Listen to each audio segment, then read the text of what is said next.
সময়টা 90-এর দশক। দক্ষিণ আফ্রিকা তখন বর্ণবাদের আগুনে দাউ দাউ করে জ্বলছে।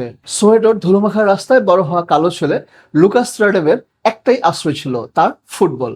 কিন্তু 1991 সালের এক বিকেলে সব যেন শেষ হতে বসলো। রাস্তায় হাঁটার সময় হঠাৎ সোজা পিঠে এসে লাগলো একটা বুলেট। ভাগ্যগুণে সেবার বেঁচে গেল ছেলেটা, কিন্তু ডাক্তাররা প্রায় বলেই দিলেন ফুটবল ক্যারিয়ার বোধহয় এখানেই শেষ। আপনার আমার মতো কেউ হলে কি করতে বলুন তো?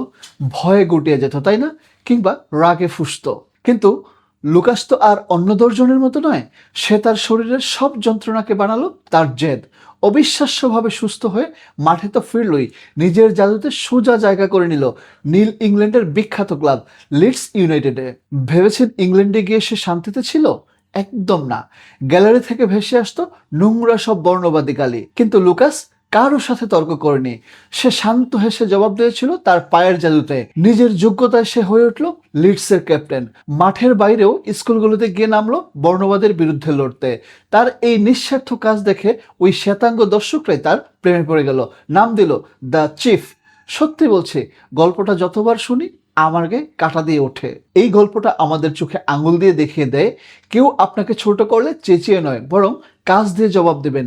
লুকাসের মতো আপনার জীবনের কষ্টটাকেও আজ সাফল্যের সিঁড়ি বানান। গল্পটা ভালো লাগলে এখনই ভিডিওটা শেয়ার করুন আপনার বন্ধুদের সাথে। আর কমেন্টে জানান আপনার জীবনের সবচেয়ে বড় বাধাটাকে আপনি কিভাবে জয় করতে চান।